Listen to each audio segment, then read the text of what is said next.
Welcome, everyone. We are here for another episode of Morning Moto. I'm your host, Coach Jaynine, the owner of Dreamcatcher, and it's Wednesday, September 16th, 2015, so I'm excited to be here. I hope you are too. Hope you have your favorite beverage. We got a real simple format here. I read a inspiring piece from Joel Osteen, and then we discuss it. We discuss how it helps us be in the right mindset as business owners so we can go out and do amazing things. And as I kind of cleaning up my desk here, I realize I got tape stuck to my day planner from wrapping a package.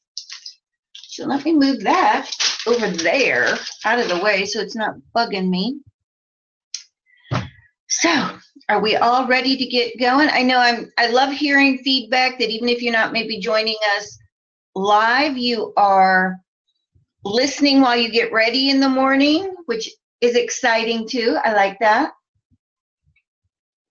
So, I know some of you will be jumping on in a few minutes. Got my coffee. I'm still waking up too. Getting my morning Moto in my one of my favorite Christmas mugs because it holds so stinking much. While we're waiting for a few people to jump on board before I start reading, because I want to, it seemed like yesterday I read and then everybody jumped on board. Today is my business anniversary. I've been in business now 9 years. I'm the owner of Dreamcatcher. Started out as life coaching and nobody wanted to pay me really for life coaching. They wanted to pay me to teach them social media and other ways that I was using to grow my things I was doing to grow my business. So I became a business coach. I started coaching, teaching social media, of course. I was even one of those back on MySpace when MySpace started. Had a MySpace. MySpace, I think, was my first one. Then Twitter, Facebook, LinkedIn. And I jumped on board all those in about 2008 after I went to a coaching conference. And that's when it all started. So I started my business 2006, worked with a few coaches, took a day job in 2007 as a therapist, so working on my PhD at the time, and discovered now being a therapist wasn't for me. Coaching definitely was more suited for me. Stopped doing that in 2008, or right around the holidays, 2007, 2008, decided full-time, jump in, be a business owner. And I've been loving it since. I have been loving it. I've loved where the journey has taken me, and it's mostly been through technology, using TalkShoe for podcasting, then a radio show out of Chicago, local radio station here. Just lots of exciting things. I've worked with lots of amazing people, and I always say I learn it from my clients too, as much as I'm learning, they're learning from me, I'm learning from them. So I love it. I love it. I love it. So, excuse me. Those of you that follow me and know me, and I said I would make a special here. Don't like to do a lot of selling on here, but because it is my 9th anniversary, I have rolled back the prices and to 2006. So if you go on over to success.content.shelf, and actually I'll pull it up for you and post it. I've got some good stuff going on there. And remember, you can also go over to my website, coachjaynine.com, and there's a free download that goes with its Circle of Influence and some other things. So take advantage of that too. But this is a link to some special strategy sessions and things. I know my clients that listen every morning and will be listening to the replay will want to hear that because that's where I showed that they're here. So again, looking forward to having another great morning with everyone. We've got some open seats. Go ahead and jump on board.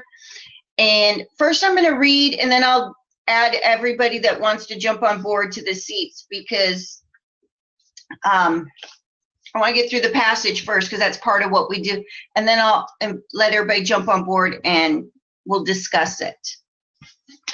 So again, I'm reading for a better you. Good morning, Gary, Masab. I will add people to those seats in just a moment. I know the plans I have for you, says the Lord.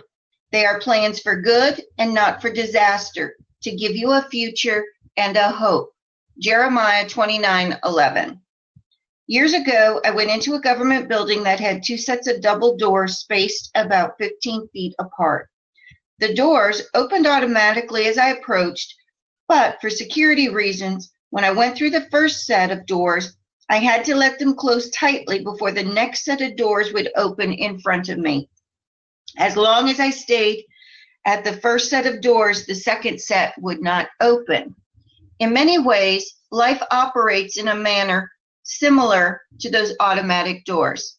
You have to let go of your disappointments, let go of your failures, and let those doors totally close behind you. Step forward into the future that God has for you, knowing there's nothing you can do about past disappointments. You cannot change the past, but you can do something about the future. What's in front of you is far more important than what is behind you. Where you are going is more significant than where you came from or where you have been. If you have the right attitude, you will give birth to more in the future than you've lost in the past. Quit looking back. This is a new day. It may seem like your dreams have died, but God can resurrect your dead dreams or give you brand new ones.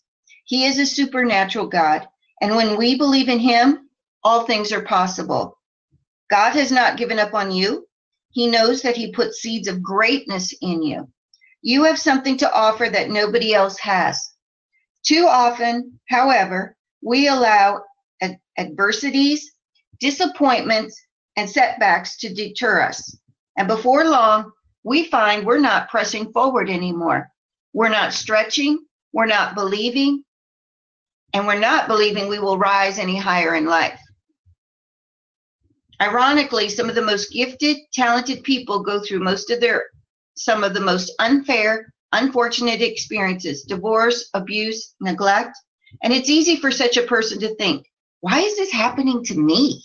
What did I do to deserve this? Unfortunately, the enemy knows something about what's on the inside of you as well. He knows the potential you're carrying, so he does everything he can to keep that seed from taking root. He doesn't want your gifts and talents to flourish. He doesn't want you to accomplish your dreams. He wants you to live an average, mediocre life. But understand this: God did not create any person without putting something extremely valuable on the inside. Life may have tried to push you down through disappointments or setbacks. In the natural, you don't know how you could rise any higher. You don't see how you're ever going to be happy. But you need to dig your heels in and say, I know what I have on the inside. I am a child of the Most High God. I'm full of His can-do power, and I'm going to rise up to become everything God has created me to be. The Apostle Paul urged his young understudy Timothy, stir up the gifts within you. Similarly, you need to stir up your gifts, talents, dreams, and desires. In short, the potential within you. Maybe these qualities and traits are buried beneath depression and discouragement, or obscured by negative voices of people telling you that you cannot, beneath weaknesses, beneath failures or fears. But the good things of God are still there. Know you've got to do your part and start digging them out. Step boldly into the future, knowing God will never leave you or forsake you. So that's pretty powerful. I will, looking for something, mark that page. If you want to jump in the hot seat, I know I saw a few people jumping while I was reading. Jump in and we'll discuss this, and I'll add you to the seats. Always say before you go to sleep, tomorrow was a beautiful day. That's powerful. So again, we've got some open seats. If anyone wants to talk about this, share about this, I think there's a lot of power in that. We were created to do great things. We have it within us. It's taming those negative voices. It's starting the day with a positive mantra. I was with my mastermind group last night, and we've been reading The Big Leap throughout the summer, and we were on the part with chapter 5, the unique, what was it called? Let me grab it. Basically, it was your unique special mantra, your ultimate success mantra. And we were discussing how we interpreted that chapter, what we thought. And to me, it was just having that script, almost your vision, a goal statement, mission statement, that when you're having a really bad day, you can just take a break, do some stretching. They recommend meditating. We all agreed we don't like to meditate. We're too fast paced for that. We can't slow down. We're not going to make time for it. But to just have that mantra, that ultimate success mantra, go through your brain to remind you who you are. You're God's child. God's our Father. He wants good things for us. He gave us each something very unique to share with the world, and we're supposed to use it. So, again, if you want to jump in the hot seat, they're not really hot. We've got 3 seats open. So I know we had some people earlier. So we've got Tabby joined us. Eileen, welcome. Candace. Gary. Anyone that would like to jump in. We've got seats. The one statement he makes here, you will give birth to more in the future than you lost in the past.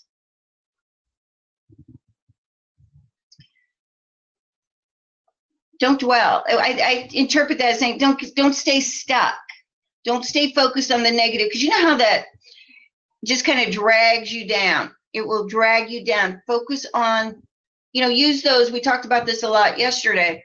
They're not mistakes. They're lessons learned. We all have lessons learned.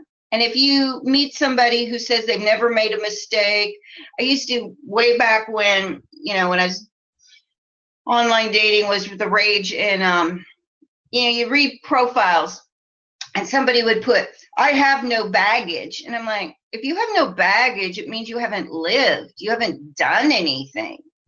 The same way with lessons learned. I prefer to call them lessons learned. If you don't have any, if you haven't made any every day, then how are you growing?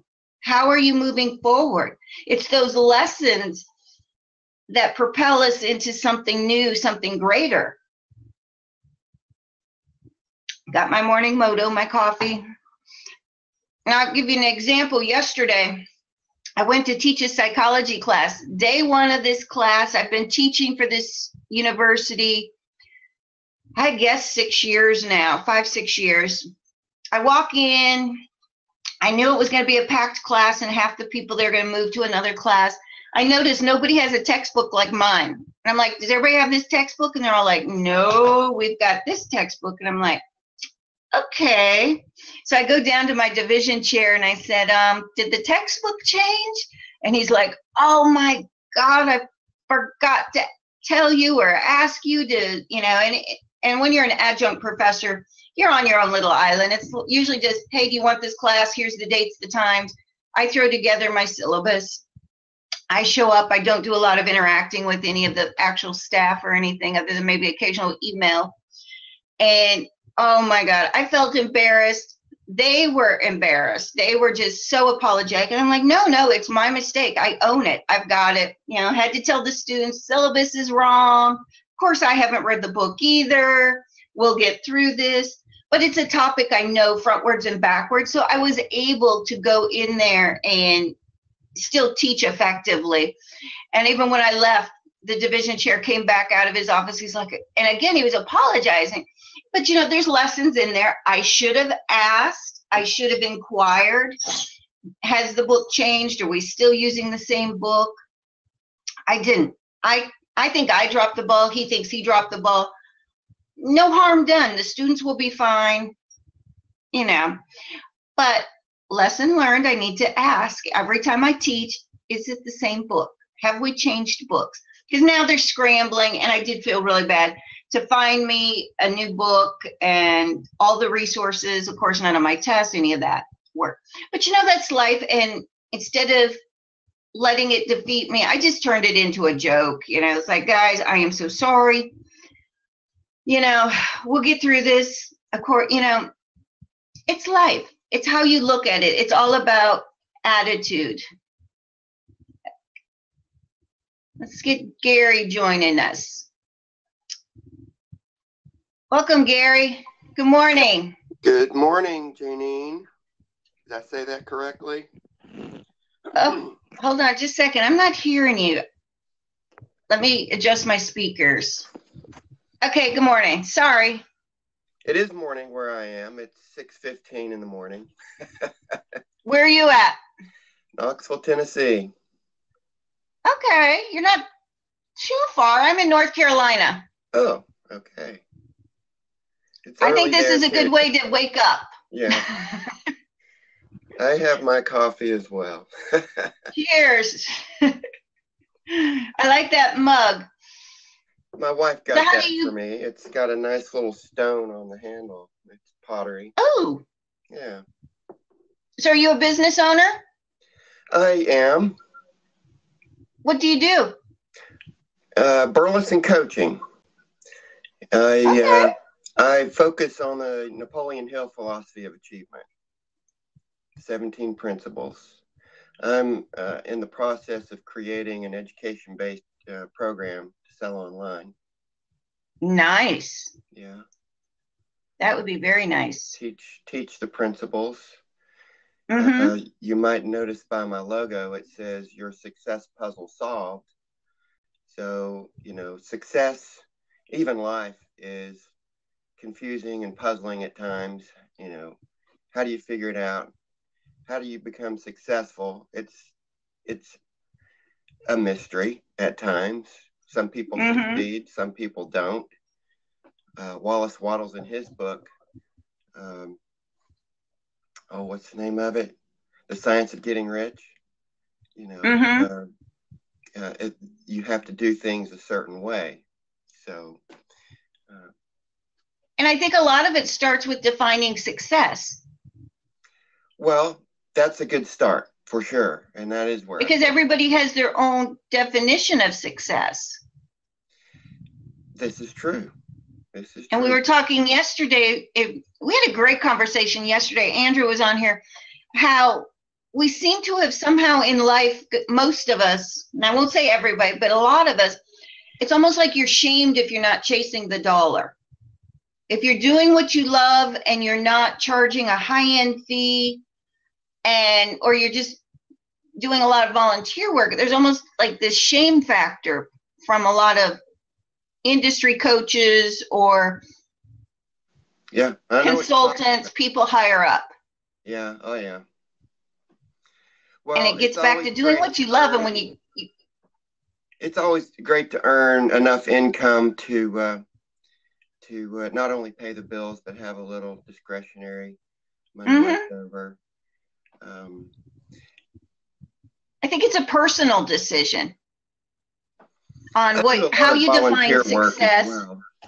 And I feel quite successful there when I actually am part of a jail ministry, and I go into the local jails and prisons here, and I talk about success principles and life-changing principles and helping inmates prepare for basically starting over in life. Most of these guys have had their lives wrecked, ruined, derailed, destroyed, whatever. And they're trying to figure out how to start again. And a lot of people are there. I was there 8 years ago when I decided I wanted to change careers, basically starting over, remaking myself. And it's a journey, and that's how I define success. As it's a journey, a progressive, Earl Nightingale, a progressive realization of a worthy idea. Yeah. And I think it's important to, especially as we live longer, to be open to reinventing. I call reinventing ourselves, and you can't, people stay stuck out of fear.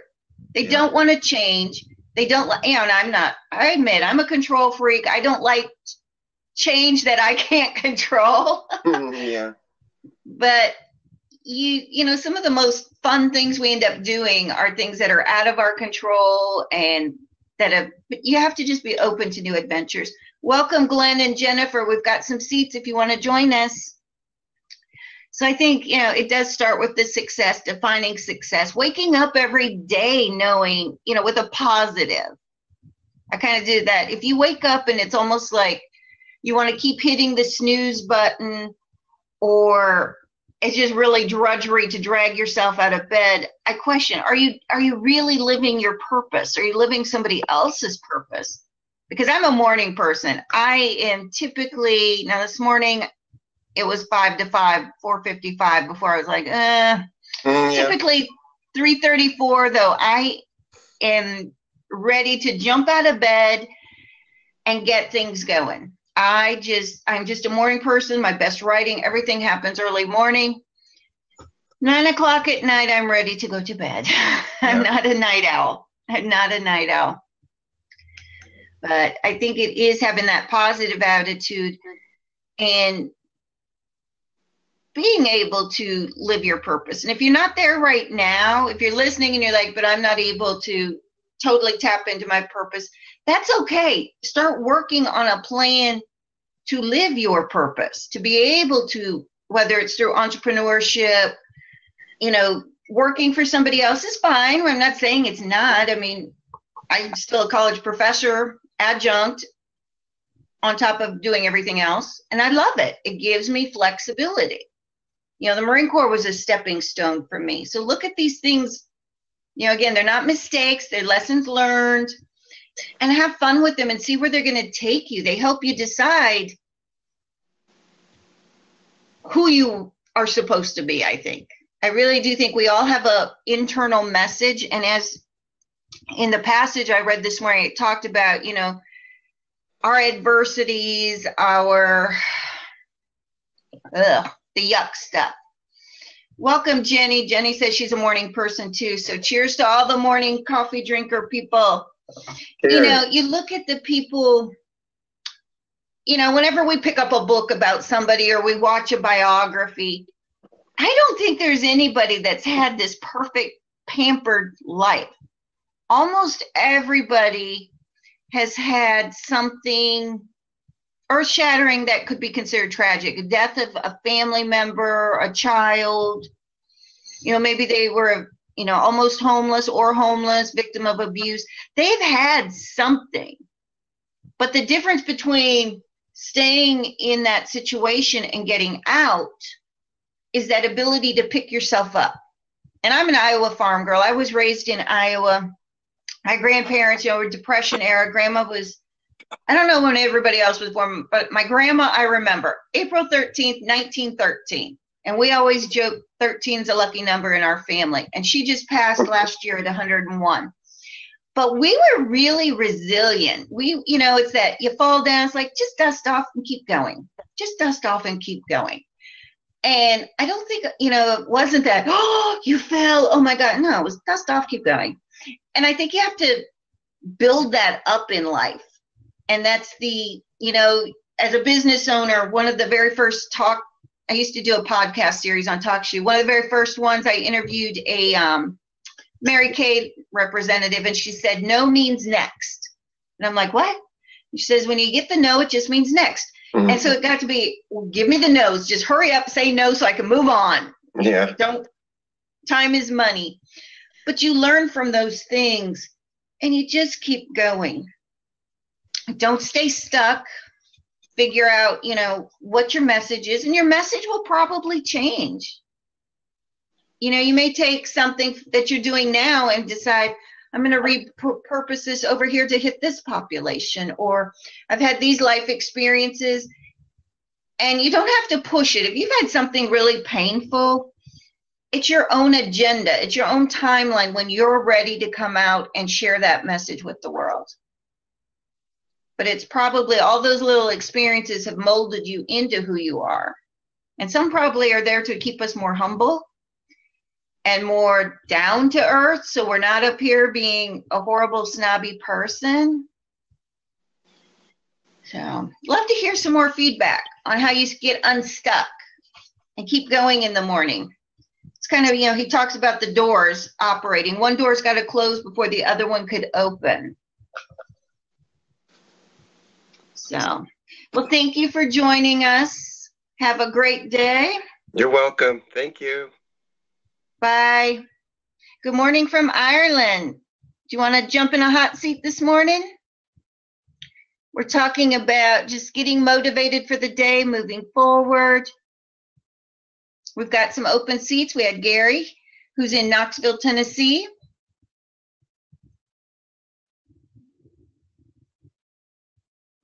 Again, you don't need makeup on. Just show up, coffee. Got to have some clothes on, though. And we're talking about staying positive, staying motivated. Hi, Samantha.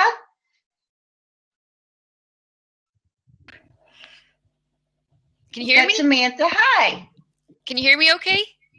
I can. Good morning. Okay, good morning. I just saw your blab here, so I said I'd jump in and see what's happening. Yeah.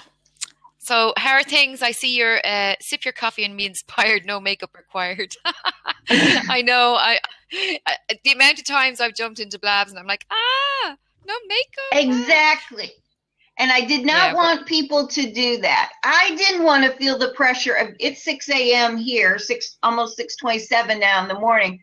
I didn't want the pressure of feeling like I had to get up and get all fancied up. Then when I'm ready to go for a run, scrub it all off. It's like, who has time for that? Yes, we need that's this to be real and natural.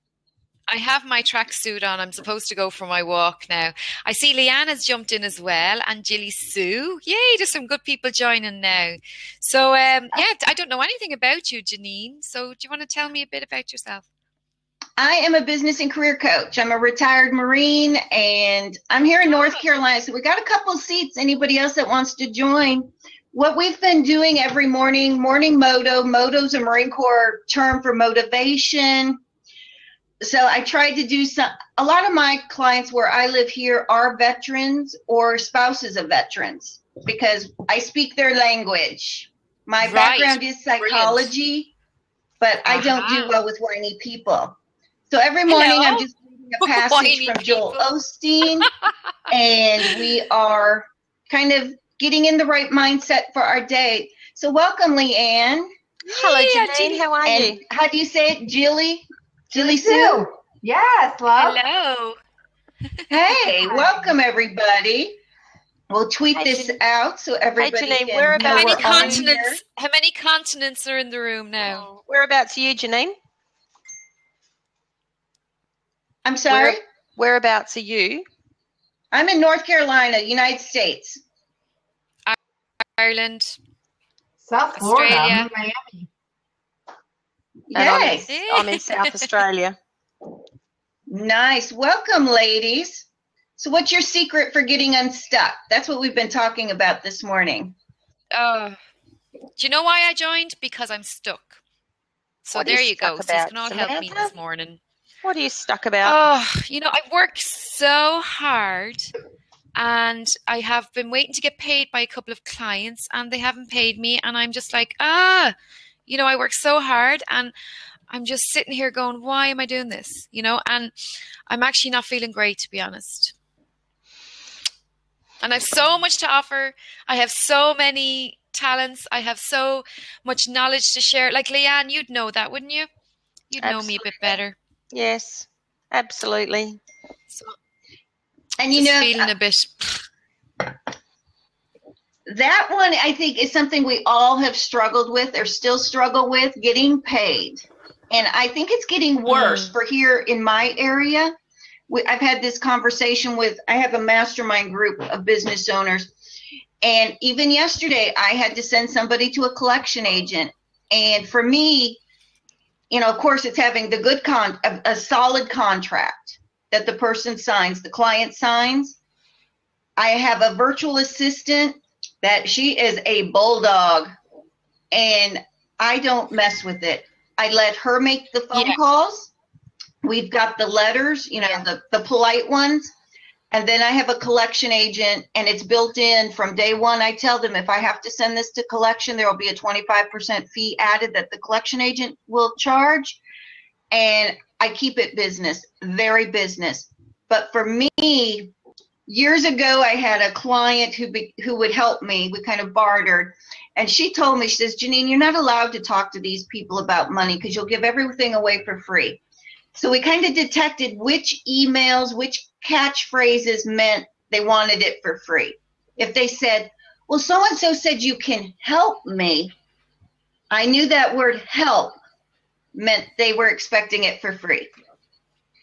Yeah. And at that point, I would say, well, you're going to need to talk to Cindy about my schedule. And then Cindy would bring up, these are the programs, these are the fees. And if they said, well, I want it for free, she'd say, no, we've already given away all our scholarships for the year.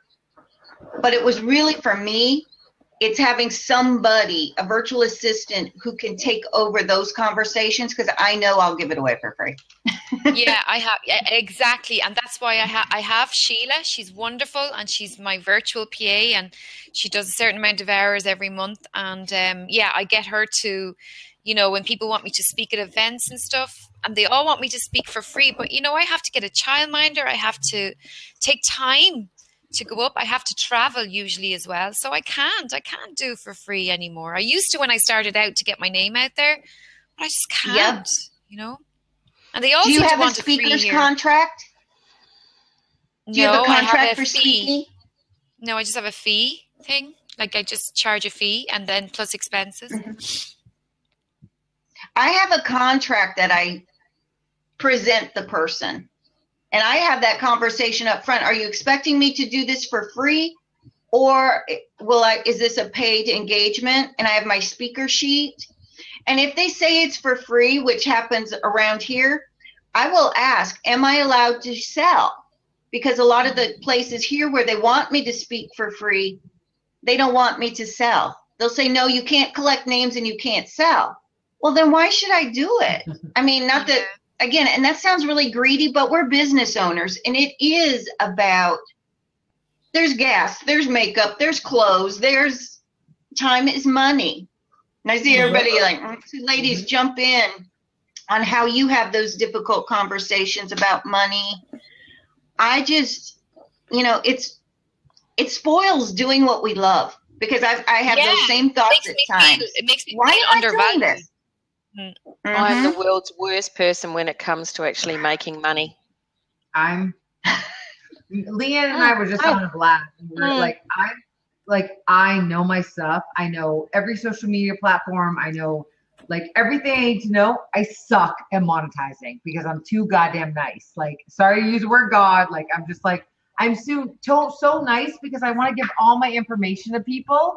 And I'm like, oh, it's this, and I forget about gas and like driving and hotel, and I just want to help other business owners, and we feel bad. And then it gets to the point where you're like, yeah, my electric's about to get turned off. Like, no, I can't be nice anymore. Like, and we just had the conversation about the fact that I undervalue what I know. Like, do I know what I know? Because I don't really know. I don't really think I know what I know. And just, you have to kind of be mean, like not be mean, but just like, no, we spent time and money and like all this stuff learning what we know. And then we have to value it at a certain point. We have to, because we have to. It just, I'd love to get. I have bills to pay as well. Like, you know, and I have 2 children. Yes. You know, so what that's I why tell my clients when they're tempted to give a discount, and even for myself, and I kick myself when I've done it and not listen, watch what those people are doing on social media. When they say they can't pay you, but you go onto Facebook and they're out doing a pub crawl, they're out shopping, they're filling the boat up with gas, and they're on the ocean or the lake or wherever they go with the boat, and they're out to dinner with their family, and you're the one home eating ramen noodles, there's a problem here. It's their choice how to spend that money. Yes, there are the people who truly don't have a penny to pay. I had a gal, I love her to death, and she brought me one day. She couldn't pay. I know she can't pay. That's fine. I love working with her. She brings me a tiny little container of organic blueberries. And she was here for 4 hours. And you know what? Yes, I would have loved to have been paid for those 4 hours, but her gesture of the blueberries, I know that's the best she could do. I had no issue with that because she is not one that's going to then be out doing other things. But when it's somebody who says, you know, they keep wanting you to undercut, and then they've got the beach home and all these things, it's like, really? I guess that's how they get that, because they keep asking for the deals. But watch what they're doing on Facebook and do your homework on them. And maybe even just say, well, if, you know, tell them what, you know, have your fees, your package. And if they keep bugging, then say, well, you know, show me a budget or why I should give you a scholarship or a fee reduction. And most won't. You'll never hear from them again. So I call them the snatchers and grabbers. Yeah. A real estate agent's not going to give us a free house. A car dealer's not going to give us a free car. So true. So why should they expect the same from us? Do you know, I had I listened religiously to a podcast called Small Business Big Marketing. So it's a guy over here in Australia, and they did an episode on what you do when people want to take you, want you to go and have a coffee with them just so they can pick your brains, and how, but that one of the suggestions that they had actually come up with was having that person donate to a charity. So donate, whatever, and there was not a specific amount placed on it, but it was, you donate however much to a charity and send me a copy of the receipt, or send me proof that you've actually done it.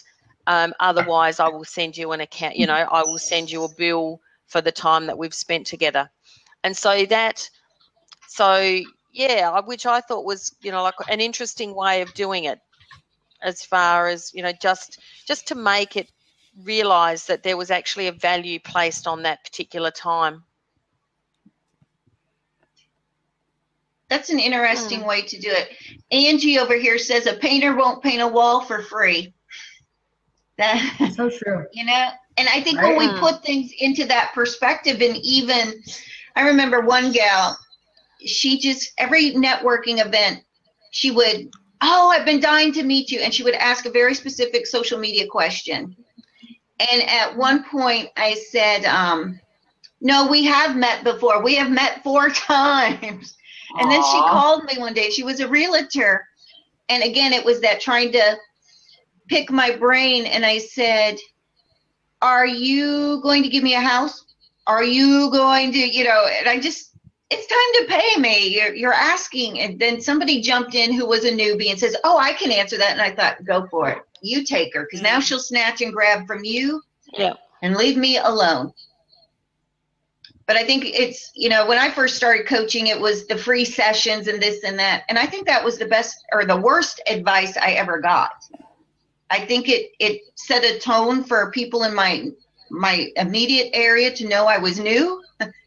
They all kept wanting the free. My advice to somebody new starting out is, no, you never give anything away for free. Yeah. There's got to be some type of, even a payment that later is used towards the sessions, because time is valuable. Time is valuable. And I get infuriated with, like, veterans will contact me and they're so used to, not having to pay. They think nothing of being a no-show. So I even have a no-show policy. That's good. Yep. I think it's those are kind of those growing pains we've all been through. And today's my 9th year in business, so. I used to coordinate a lot of the adult education in a rural area, and so sort of the mentality of it was to try and get the education as cheaply as what I possibly could, and so there was some philosophies that we would get as much funding as we could to make the actual workshop, courses free, no matter what it was. But we found that then when it was free, then people didn't value it. So there was always the toss-up of knowing, you know, if so, and especially in rural areas when money was tight, there was always a balance between, okay, so if someone's got $50 in their purse, are they going to spend $50 on a course, or are they going to spend $50 on groceries? So, you know, there was always the balance. But when I actually stepped out of doing that and into my own business, I really struggled. You know, like I could fight for whatever funding, whatever from if I was fighting for someone else. But when it came time to actually fight for myself, it was a completely different mindset. Yeah, I know, Jilly, we're little, yeah. And it is. It's just a mindset thing. But I was actually listening to. I've been up in Alice Springs, which is in the centre of Australia. My daughter moved up there, so I've been up there for 6 days. And so on the plane going up there, so it's a 2-hour plane flight. So on the plane going up and back, I listened to these podcasts and I wrote, and I haven't got it in front of me, but, you know, like I just sort of sit there and, you know, listen and write notes. And there was something on there about, you know, the value and that you give and money. I'll have a look at my notes but yeah, it is. It's certainly an interesting. It's a mindset thing, and I know that one of the things that I've probably now got to the stage of thinking is, okay, so what you know, it's just a value exchange. You know, I'm giving my knowledge and they're paying me in dollars. So it's all it is. It's just an exchange of value. Does that make sense?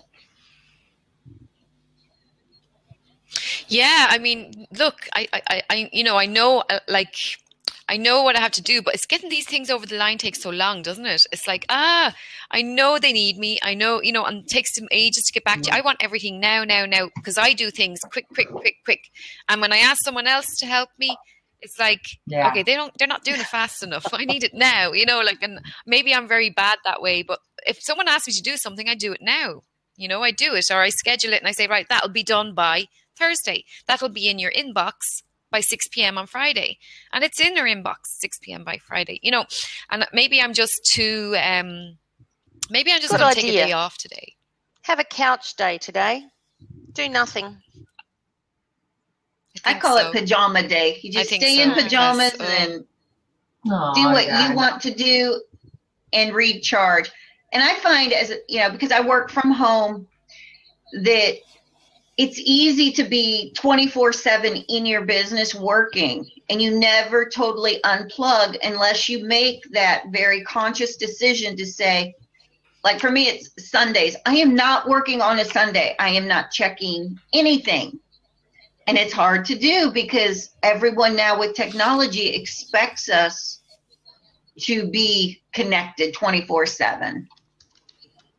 But I do think we need that time to rest, whether it's, for me, it's going to the beach and reading and I would love to say a mindless book, but it's usually not. But that's when I come up with my most creative things. Mm-hmm. But I think we need those breaks so that we can be refreshed. And, you know, I always say when something's not going right, it's looking back at the systems, looking back at the conversation, like the one I had to send to collections yesterday. I should never from day one have taken her on as a client because she was difficult from the beginning. She wanted discounts. She wanted to stretch the payment plan. And because we were in the same women's group and I felt sorry for her, I gave her all these breaks, all these things that I would, you know, just totally. And then she just wanted the finished product and cancel the contract. And that's the thing I run into sometimes. People just want to cancel a contract, and it's like, no, you have a contract. And so I think it's, I have to, you know, it's contract. Maybe looking at your business systems and doing the contracts, really making it business. And it kind of stinks at times unless you can have somebody do all of that. This is it, you see. Well, I think this is why I started a network of small business owners, because we don't learn all this stuff. We don't learn how to price. We don't learn they're important things. And so I try to, when I am speaking at events, I try and say, look, by the way, guys, did you know that and a lot of people don't know these things, and that's why I started, because I didn't know any of this stuff. So I am learning, and my PA, that's why I took her on as well, Sheila. She's great, and she has said that we're sitting down on Friday and we're going to go through, we're going to have contracts, we're going to have all this stuff is being put in place, and I'm just impatient and I just can't wait till Friday, you see, because I just want it now. Get it done. So really, yes, she is helping me. So Samantha, as far as I noticed what you've written in the comment about most people not seeing that social media is needed, and that, I mean, that's just a huge issue. And so, effectively, what we're needing to do is we need to, we're dealing with people that don't know that they don't know what they don't know. So it's the chicken and the egg. Yeah. So we're actually having to do an education process. Yeah. To teach them, to bring their awareness to the possibilities before we can then get them to engage our services. Yeah. It's trying to show them, especially here in Ireland, it's like, oh, sure, I put an ad in the local paper. It's like, well, all your clients are on Twitter. You could do so much better for that money that you're putting into that ad. And it's very much the same, like in the rural areas that I work within. I want to jump in with one thought, and then let's go to this question. Ginny Sue, I believe. With the educating, it all, I think it goes back, and I've run into the same thing. You have to educate the client because they don't believe, which sometimes I'm like, then why did you call me?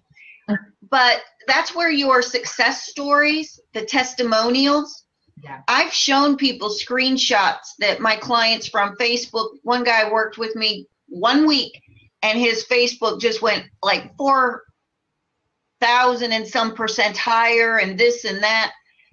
And he actually did the screenshot and posted on Facebook. I kept that and I show people, I've got a testimonial from him. I always, whether they ask for it or not, even when they say, no, I don't need references, I give them references. And I say, and I always follow it with, if you'd like to talk to someone who did not like me or like my services, I'll give you 2 names. And that always catches them kind of off guard. But they're like, wow, you are very upfront and honest. I said, yeah, not, this person didn't like me because of this. And this person quit their job and pulled from their 401k before they ever called me. They didn't do market research. Nobody wanted what they had. They wanted to blame me. I'll give you her number. But showing them those testimonials, the analytics from whether it's Twitter, Facebook, they see it. And then they're like, I still don't get it, but I believe it. And we all know with social media, you can... You don't have to get it. You just have to wait for the results. Then you'll get it. Yeah. And it takes time. There's no magic fairy dust. Yeah. So I would just start educating them with the results from other clients. Maybe start blogging about the results. So. I know I had one client, and the hotels are really easy to promote on social media. Actually, I find like the clicks to sale, you can send a sale straight to the, book now, book your room now, and their clicks to sale went up 15%. When I took over, and those kind of stats, that's really what gets it over the line when they see that, So they need to see it in black and white. It's all about the data. They just want to see the figures, the numbers, Okay, we had. But and I'm just. We had one comment up here. What do you ladies think about charging by the question? I think that's still kind of a strategy session because. I don't know about y'all, but I still could go on for hours on that one question. It's too, one question could be an hour long. So I just feel like, Yeah. Can I meet you for a coffee? It has to be an hour. I mean, it has and then they go off with all your ideas, and then you never see them again. Everything's so based on your specific where you are. It has to be by time. You can't do by question because one question could be literally 5 hours long, and everyone has to like, we all have to pay our bills, you know? I mean, like time is money. It just, you know, everything's by hour, really. I mean, it's just, I give away so much time for free, so much time. Like I'm really loyal to the people that I work with. I'm really connected to my people, and just, I give away so much time for free that I have to draw the line, even though I would love to give away everything for free, but it gets to a point where like I spent so much money on what I've learned that you have to draw the line somewhere. Like, you know, we're all small business owners. We're all not like major marketer, like gurus that are making like $30,000 for speaking engagement. One tip to keep focused on the time that one of my clients suggested, because if I was on a phone call with somebody or Skype, they would just want to keep going, is to use a loud timer or a buzzer or something that will beep and bling. And I've had to even start doing it if a client comes to my house. I'll just real quick, while I see them walking to the door, I set the timer in my phone to go off. And because I don't wear a watch. Yeah, what I've started doing, I actually have my web girl today. I mean, I am putting things in action. I'm not just sitting here. It's just, I'm just impatient. I mean, I've got my web girl. She's putting on book a Skype's one-to-one consultation with me. And I was going to charge like an introductory offer. Like I was going to do like €100 for an hour to kind of get my name out there, because I thought the more people that book that and try me, then the more people might try me after that. So it's word of mouth, as you know, like people buy from people. So if they like you, they'll buy from you. You know, so I was going to do a buy now button on my website, or a book now, something like that, make it as easy as possible for them to book it, but that they have to pay it in advance. Do you think that's okay? I have that. I have learned, do not. We lost her. I hope she comes back. No, I have on mine, you prepay. You prepay. And I have found, actually, I now have they can schedule the appointment online, and it eliminates the back and forth emails, but it also has that clear expectation that they will pay.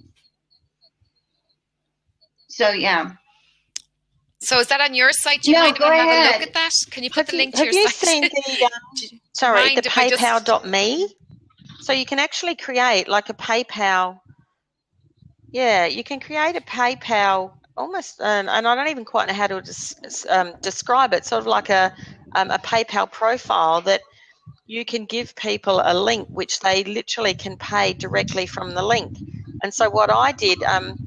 One of the guys here on Blab, Jason Clark, his handle's Tech Stud. He's our resident, technical troubleshooter, and I happened to just jump into a Blab at one stage. Sorry, I hope I haven't just derailed what we were just talking about. It just made me think about it though.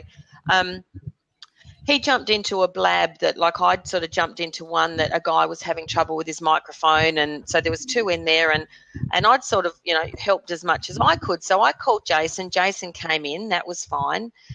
And he solved his problem within a very short space of time. And the guy he'd solved, the guy that had the trouble said, "God, mate," he said, "I wish I could buy you a beer."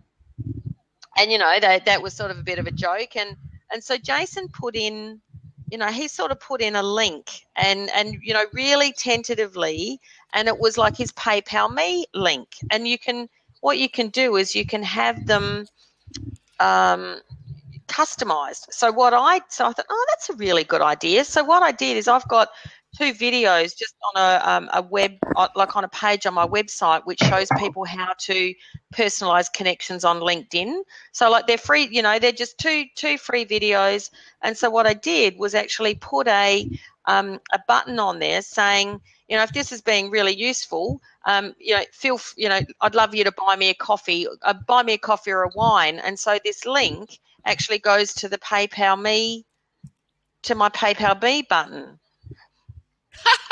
Cool. But at this point in time, I don't think anyone's bought me a wine or coffee, but I thought, like, it's, so doing something like that, it's, while the videos are free, it's still prompts people to think, oh, okay, well, yeah, that's been really useful. And Jason was doing the same for someone else. I think it might have even been this. It was yesterday, and so he wasn't quite comfortable putting in the link himself. So I literally was in the chat saying, hey, that was really great.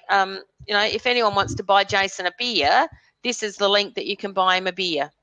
And so I was the one that was actually putting the link into the comments rather than he. And he sent me a direct message on Twitter saying, thanks very much, because he said, I never feel comfortable putting that in there myself. And I said, no, look, it's always easier to sell someone else, isn't it? It is. I could sell the two of you till the cows came home. But to sell myself, there's always am I pushy? Am I whatever? So, yeah. Samantha, do you have coaching packages that you offer, or are you just doing hourly? Well, I've only started, it's just from raising my profile here on Blab that I realized a lot of people seem to be wanting to hear what I was saying. So I'm just creating the Skype things now.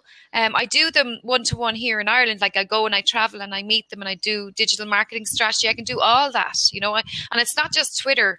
I also do I can show them which one is best for them, all that kind of stuff, the usual stuff. But yes, I could do longer ones and they can book another one with me and so on and so on. But I'm just actually my girl on my web girl, Carol, she's actually working on this as we speak, so I've actually just emailed her and told her about PayPal.me as well, just to have a look and check it out. So thank you. But yes, I do everything. I teach workshops. So normally in Ireland, I travel up and I teach a workshop of 10 people, that kind of thing. But I also do, the workshops are very popular. Now I have online Twitter workshops as well, which will be they're ready you can register now, but it won't be till October. But this is all new stuff I'm rolling out, only from seeing the reaction of other people. Like Leanne would be familiar with some of my blabs. I mean, people do seem to be getting value. So I said, right, it's time to kind of monetize this now, because I can't. So Sam, when you do your workshops, I've given when you so do much, your face-to-face, when you do your face-to-face workshops, so if you have 10 people, do you charge them per person, or do you? So how do you do that? Yeah. Well, it's €80 from 10 till 3 p.m. Okay. For the whole day, more or less. And so I get 10 people, so that's, So do you market that yourself, or do you have do you have?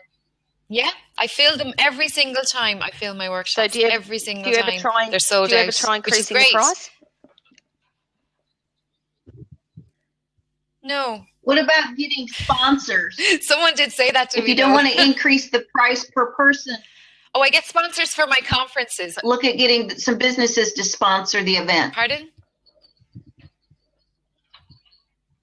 Oh yeah, I have a lot of I do networking conferences and events, and I get sponsors for them.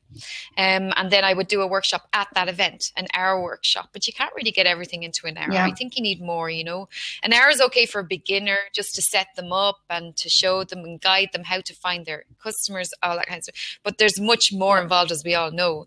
And it's not just about Twitter either. I don't just, if I think they should be on Instagram, I'll send them to Instagram, and I'll show them how. But I wouldn't be as good an expert on that. But I could send them to someone who is good on that, See, I've been helping a lot of small business owners so much that I've forgotten to sell myself. Yeah. So now it's time for me. It's my time now, I think. Yep. As the book says. It's your time. This has been great. Yeah. This has been great. I see we're almost up to our hour. So I want to read our prayer for the day. That will, yes. Oh, prayer.